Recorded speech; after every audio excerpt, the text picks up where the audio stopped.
हमारी भैया आप सबसे प्रार्थना, यदि ब्रज में जन्मे हो, ब्रजवासी हो, खुद को जीवन निकर गए हो तो बालकन को संभालो, उनको ये रसिक जनन के पद याद कराओ। इन पदन में जो सुख है, इन पदन में जो लीला और जो स्वरूप है ना लीला को, वो अद्भुत है। रात्रि में सोने से पहले ऐसे पदों को पढ़ा करो और पढ़ करके ऐसे चिंतन करो, आहा अब ये हो रहा है, अब ऐसा हो रहा है, अब ये हो रहा है। अब उसका चिंतन करते हुए जब आप सोओगे तो आपके स्वप्न में मजाल क्या कि कोई दुर्स्वप्न आ जाए, कोई भूत का स्वप्न आ जाए, कोई विषय वासना का स्वप्न आ जाए, कोई गंदा स्वप्न आ जाए, कभी नहीं आ सकता। आपके स्वप्न में भी श्री प्रियालाल जी आएंगे। और एक बात बताएं आपको, निश्चित है ये कि आप लीलाओं का चिंतन स्तवन करके जब शयन करेंगे ना, तो वह लीला भी दिखेगी जो लीला कहीं लिखी नहीं है, जिसका कहीं वर्णन नहीं है, आपको वो भी दिख सकती है। करना क्या है, लिखो, नित्य उसको लिखना प्रारंभ करो। जिन जिन लोगों को भगवत अनुभव होता है, जिन जिन लोगों को भगवत साक्षात्कार स्वप्न में या प्रत्यक्ष रूप से कहीं भी ठाकुर जी का अनुभव होता है, किसी से नहीं कहना, एक डायरी रखो, उस पर नित्य लिखो।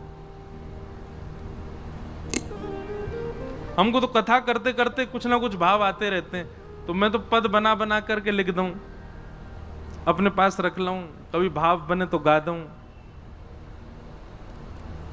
जैसे परसों से मेरे मन में आ रही है कि ठाकुर जी की चोरी लीला देख करके गणेश जी के मन में आई कि मैं जाऊंगा चोरी करवे। अब मैं वहां पे पद कछू तो लिख रहा हूं, कल तक हैगा तो फिर सुनाऊंगा। किसी गणेश जी आए हैं ठाकुर जी के संग चोरी करवे ब्रजमंडल में, मक्खन की चोरी। बाद में गणेश जी यहाँ बैठे तो उनको देख के मन में भाव आया, कछु तो ऐसा भाव हो इनको भी चोरी में लाए मैं ठाकुर जी के संग। ऐसे भाव आते रहे। जैसे शंकर जी तो आए ही है ब्रजमंडल, कभी कभी मन आवे कि हनुमान जी आए बानर के रूप में दर्शन करवे, तो श्री बानर रूप में जब वो बन करके आए तो ठाकुर जी के संग कैसी लीला भई, तो वहां के पीछे कोई भाव आवे।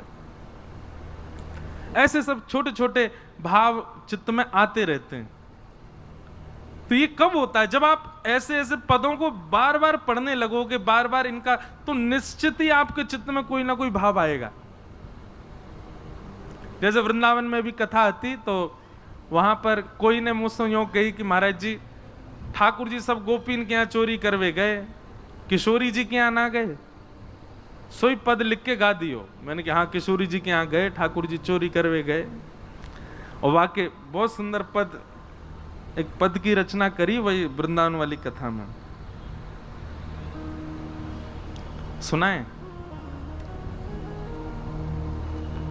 कि कुंवरी श्यामा ददी मथ सुंदर लागे, कुंवरी श्यामा ददी मथ सुंदर लागे। हमारे ब्रज में ठाकुर जी को कहें कुंवर, किशोरी जी को कहें कुंवरी, तो कुंवरी श्यामा ददी मथ सुंदर लागे, कुंवरी श्यामा दद मथ सुंदर लागे। तनिक तनिक हाथन सो मथनी, तनिक तनिक हाथन सो मथनी, तनिक से भोरी चलावे कुंवरी श्यामा, तनिक से भोरी चलावे कुंवरी श्यामा। तो लीला ऐसी है कि प्रथम बार किशोरी जी मथनी चला रही हैं।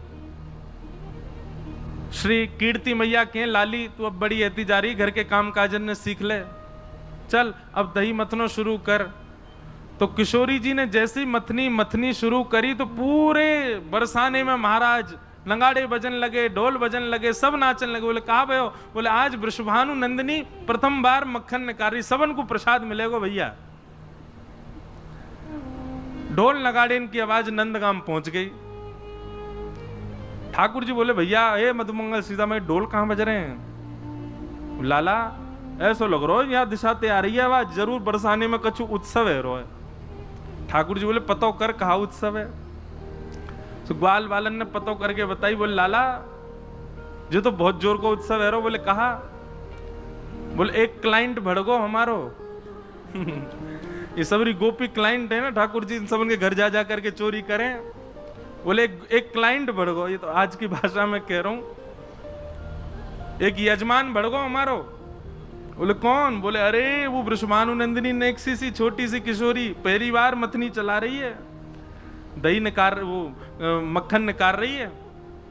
आहा, निरख रही ब्रज नारी टक, निरख रही ब्रज नारी टक, कीरत मन हर्षावे कुंवरी श्यामा, कीरत मन हर्षावे कुंवरी श्यामा। जैसे ही ठाकुर जी को पता चली कि किशोरी जी मक्खन निकाल रही हैं, सोई बेबस भय धाये नंद नंदन, बेबस भय धाये नंद नंदन। ठाकुर जी दौड़े बरसाने की ओर। जैसे ही पता चले अरे किशोरी जी के मक्खन की सबसे पहलो मक्खन को पहलो ग्रास तो मैं ही पाऊंगा, मुंह से पहले कोई और चख नहीं ले वाकू। बेबस भय धाये नंद नंदन, बेबस भय धाये नंद नंदन। तो अब ठाकुर जी को नंद वहां वृषभानु भवन में प्रवेश तो कोई करन नहीं देगो। कैसे गए ठाकुर जी? बोले सखी को रूप धराए कुंवरी श्यामा, सखी को रूप धराए कुंवरी श्यामा। अच्छा एक बात तो है, हमारे वृंदावन बिहारी लाल को सखी बनवे में झटका 1 मिनट लगे। कहा बोले दिखे ही है लाला से, लेकिन सबरे काम तो वही है। नेक में अपनो महाराज घुंघराले केश खोल दिए, नाक में एक नथनी पहन ली, मैया ने काजर लगाया वही नेक फैला लियो, और महाराज नेक नेक होटन पे लाली माँ लगा ली, और सोई अपनो जो है का है बढ़िया यशोदा मैया को या कोई छोटी मोटी सखी होगी बाको चुरा लियो होगो, कोई घाघरो वागरो सबरो पहन पान के बन गए सखी। ऊपर से चुनरी डाल के, चाल तो टेढ़ी मेढ़ी सी है ही है, सो दूर से यूं ही लगे कोई सखी आ रही है। पहुंच गए। अब सबन को लगी कोई बरसाने की गोपी की लाली है, छोटे से लाल जी पहुंच गए। अब यहां किशोरी जी मथनी चला रही हैं। जैसे ही मक्खन निकाल के छोटी सी मटकी में निकारो, सब सखी बधाई गाने लगी। बोले जय हो कीर्ति मैया, अब तो लाली हमारी सुगड़ है गई, अब यानी मक्खन निकारो।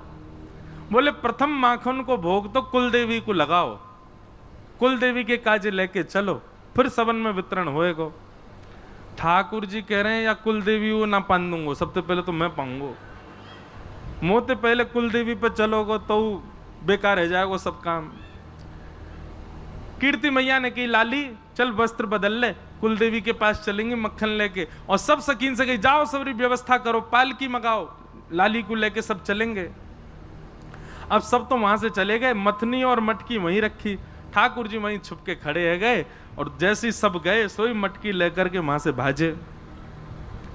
सखी रूप में छल बल करके, सखी रूप में छल बल करके, माखन ले बन आए कुंवरी श्यामा, माखन ले बन आए कुंवरी श्यामा। वन में आ गए ठाकुर जी मक्खन लेकर के। और महाराज वन में आकर के माखन को जब अधर धरो तब, माखन को जब अधर धरो तब। वन में आके ठाकुर जी ने जैसे ही नेक सो माखन लेके बस मुक्ते लगायो ही है, जीव निकाल के नेक माखन चाटो ही है। कहा भयो? बोले माखन को जब अधर धरो तब, माखन को जब अधर धरो सोई तब, गिरधर बेसुध पाए कुंवरी श्यामा, गिरधर बेसुध पाए आहा। कुंवरी श्यामा। एक भाव बस मुख पे धारण करते ठाकुर जी तो वहीं मूर्छित है गए। आहा कितनो चोखो माखन, ऐसे तनिक तनिक हाथन सो चला रही मथनी, ऐसी तनिक सी किशोरी जी कितनो बढ़िया माखन। ठाकुर जी तो वही मूर्छित है गए, गिरधर बेसुध पाए। आहा, अब यहां में आगे को भाव ऐसा, अभी आगे और लिखूंगा।